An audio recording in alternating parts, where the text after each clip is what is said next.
وقعنا مرغمين كما يقال في مأزق أبغض الحلال.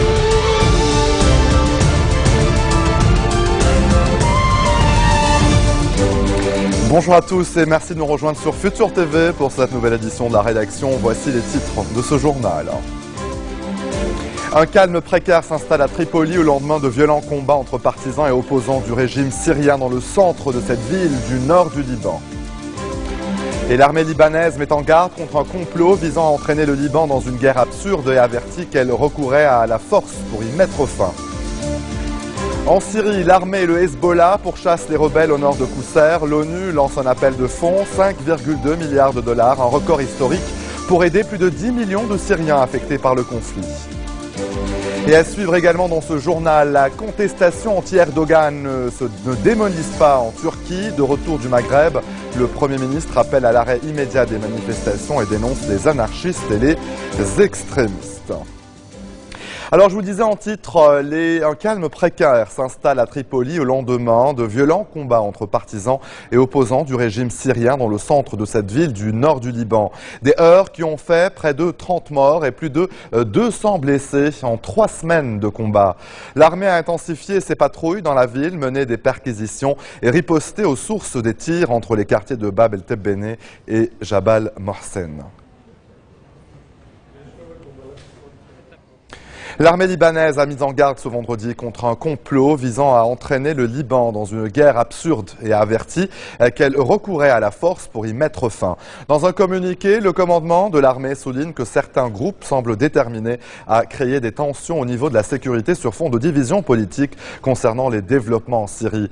L'armée appelle les citoyens à ne pas être entraînés derrière ces groupes et à exprimer leur opinion politique concernant les événements au Liban et ou en Syrie par des moyens pacifique et démocratique.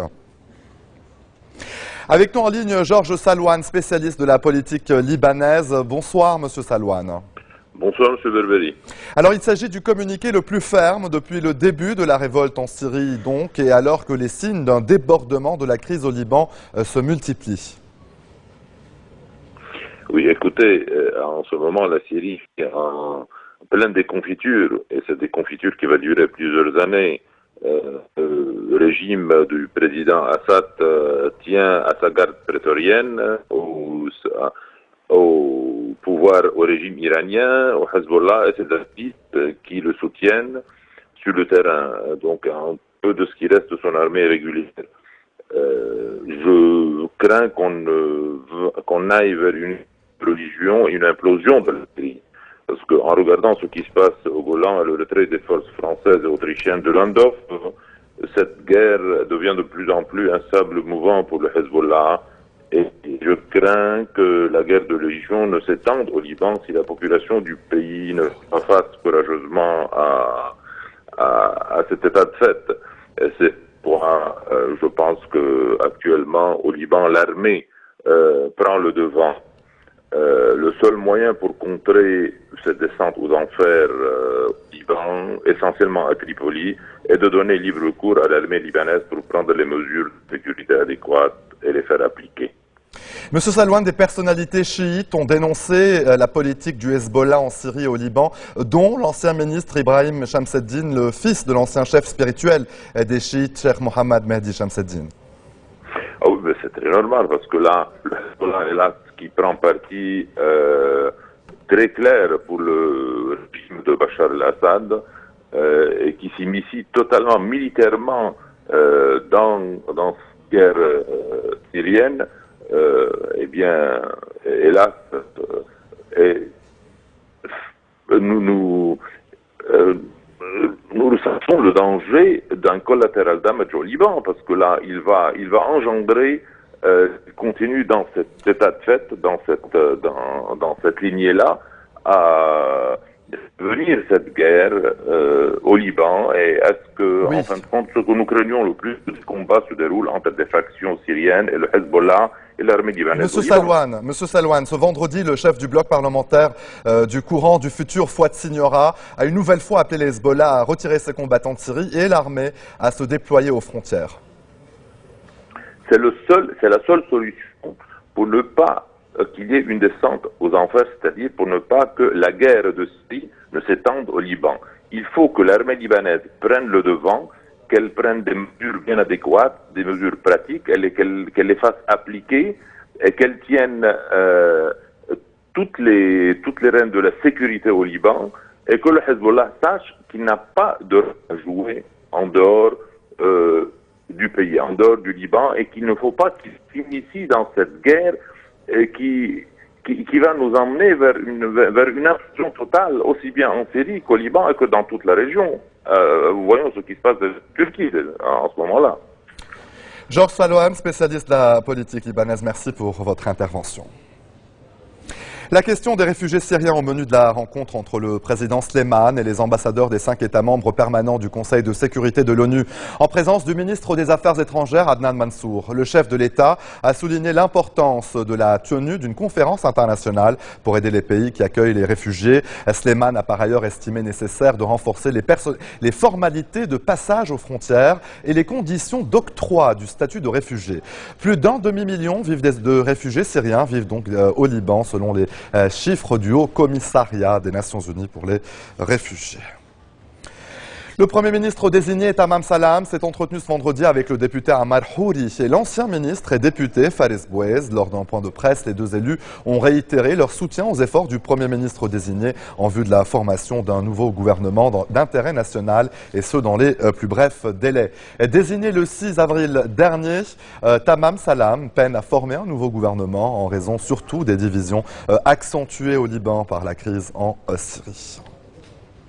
Allez, restez des nôtres au retour de la pause. Depuis Tokyo, François Hollande demande la libération de 2 journalistes français disparus en Syrie.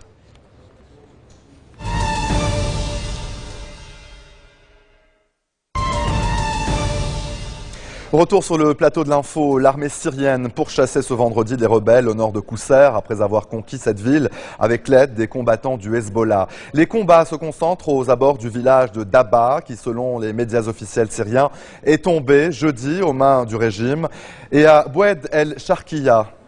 Un autre bastion rebelle, toujours au nord de Qousser. Les violences ne laissent aux rebelles, aux civils et aux blessés aucune porte de sortie. Les analystes affirment qu'après Qousser, l'objectif du régime est de prendre le contrôle total de la ville de Homs. L'ONU a lancé un appel de fonds pour 5,2 milliards de dollars, un record historique. Et ce pour aider jusqu'en décembre plus de 10 millions de Syriens affectés par le conflit, soit près de la moitié de la population du pays. Il s'agit de l'appel de fonds le plus important jamais lancé par l'ONU, loin devant l'Irak, le Soudan, l'Afghanistan et même le Pakistan.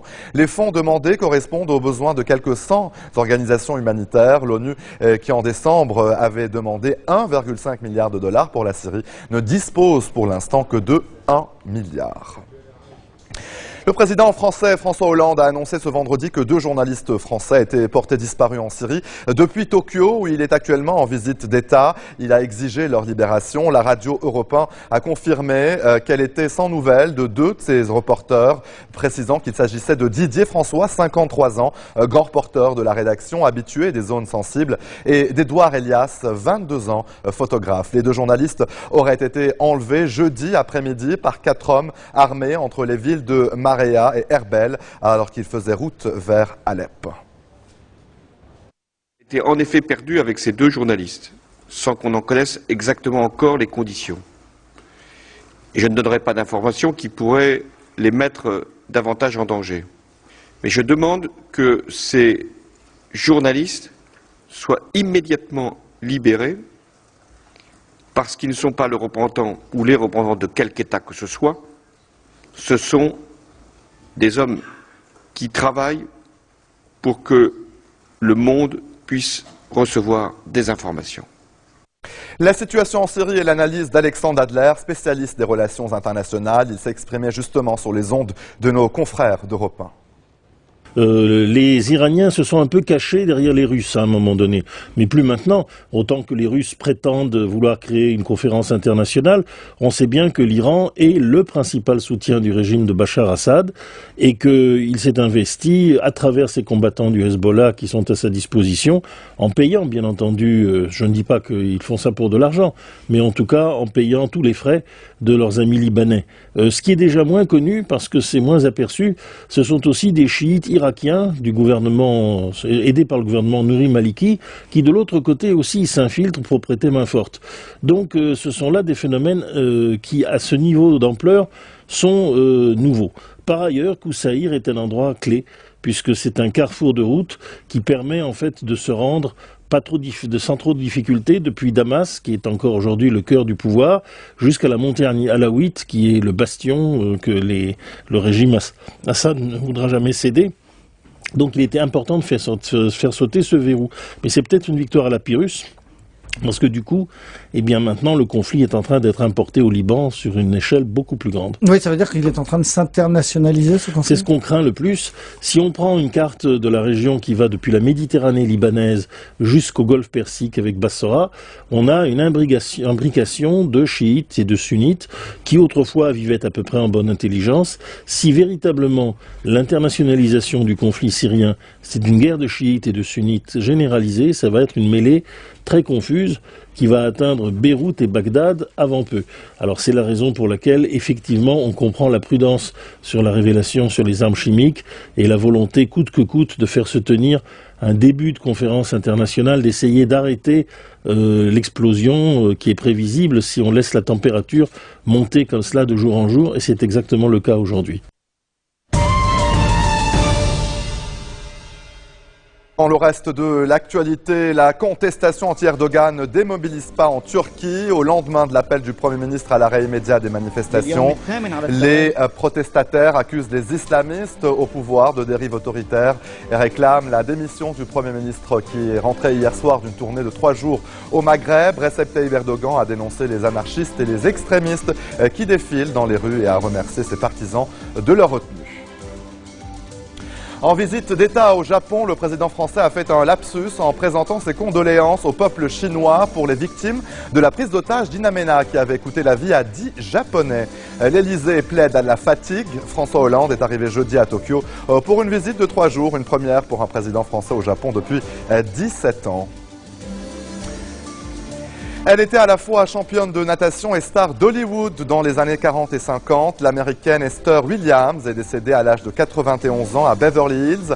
Après l'annulation des Jeux Olympiques pendant la guerre en 1940, Esther Williams se lance dans le cinéma et se spécialisera dans les rôles de nageuse. Et c'est ainsi que se referme cette édition. Voici tout de suite le rappel des titres qui ont marqué l'actualité de cette journée. Un calme précaire s'installe à Tripoli au lendemain de violents combats entre partisans et opposants du régime syrien dans le centre de cette ville du nord du Liban.